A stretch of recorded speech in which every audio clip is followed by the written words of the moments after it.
Today, we're diving into a really critical bottleneck in Oman's startup scene, which, by the way, is surprisingly efficient. And we're going to explore why this specific problem is actually a huge targeted opportunity for global investors. But before we get into Oman, let me just ask you this. What do you think is the single biggest challenge for any promising startup after it gets off the ground?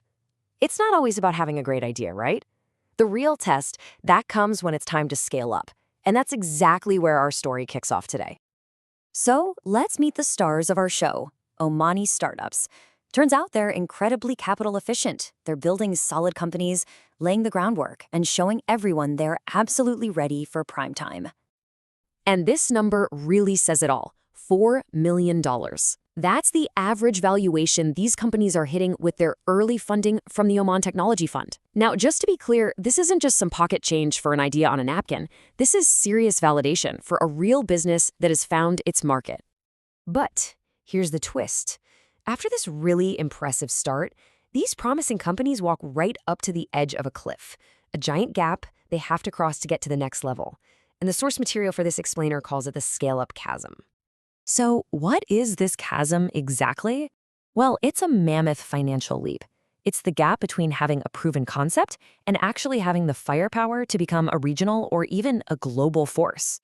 And this table right here shows you just how high that jump is.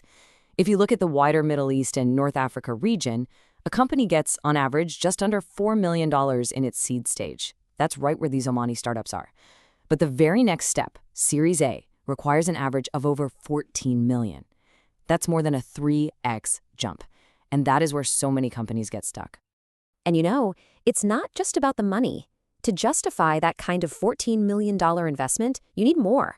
You need sophisticated governance, access to global networks, deep knowledge of your sector, which is exactly what specialized international venture capital funds are built to deliver. Now, Oman's government isn't just sitting back and watching this happen. They've seen this chasm and they've very strategically stepped in to create a kind of safety net. Here's what they're doing.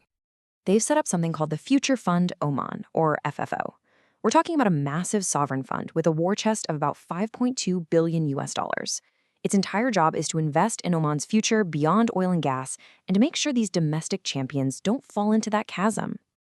But, and this is probably the most important pivot in this whole story, even a $5 billion fund knows its limits. Sovereign money is great for filling gaps, but it can't create an entire market by itself. For this to really work, Oman needs international partners who can bring not just cash, but also world-class expertise. And this chart, wow, this shows you exactly why that partnership is so critical. Look at the breakdown of foreign direct investment in Oman. It is stark. Over 80% of all foreign money flowing into the country still goes to oil and gas. The new economy, the tech sectors, they're just a tiny sliver. And fixing that imbalance, well, that's precisely where the opportunity is. So what we have here isn't just a national problem for Oman to solve. It's actually a highly targeted, really attractive opportunity for a whole new set of players. International VCs. It's all about turning this structural gap into a strategic investment play. And here's why it works so well. The two sides complement each other perfectly. The sovereign fund, it provides that gap filler capital and a stamp of national validation. The international VCs, they bring in that critical non-oil and gas money, and maybe more importantly, those global networks and that deep expertise. You put them together, and they can validate Oman's entire economic shift. Okay, so if you're an investor and this is starting to sound interesting, you're probably asking, so what's the move? How do I get in on this? Well, there's a clear 4-step playbook for how to jump on this unique moment. All right, the playbook. Step 1, you tap into the high-quality, pre-vetted deal flow coming out of the local scene. Step 2, and this is the really smart move, you align yourself with a sovereign fund to lower your risk. Step 3, you take advantage of the powerful financial incentives being offered, like tax breaks. And finally, number 4, remember, this goes beyond just buying shares. There's a huge need for specialized credit and debt financing. Let's just double-click on that second point, because it is so important. The absolute best strategy is to co-invest right alongside the Future Fund Oman. Why? Simple. It slashes your regulatory risk, and it immediately signals that your investment is strategically important to the country. It's like getting a golden ticket from day one. And what about those financial levers I mentioned? This is a big one.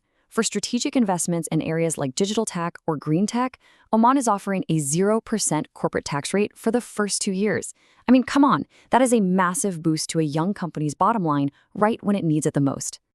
And beyond those equity deals, there's another giant opportunity here.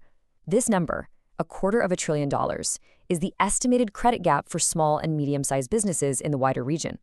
That points to a huge opening for specialized debt financing, which is a great way to provide growth capital without watering down the founder's ownership. So, when you boil it all down, it comes to this. By focusing laser-like on that Series A and B funding gap, international VCs can become the missing piece of the puzzle, the key partners that turn successful Omani startups into genuine regional powerhouses. And of course, they get a stake in the next wave of market leaders. And that leaves us with one final, really powerful question. We've looked at the specific case in Oman, but the model here could be much bigger. Is it possible that this kind of targeted strategic venture capital, working hand in hand with sovereign wealth, could be the very key that unlocks a nation's entire post-oil economic future? It's a pretty compelling thought. Thanks for joining me.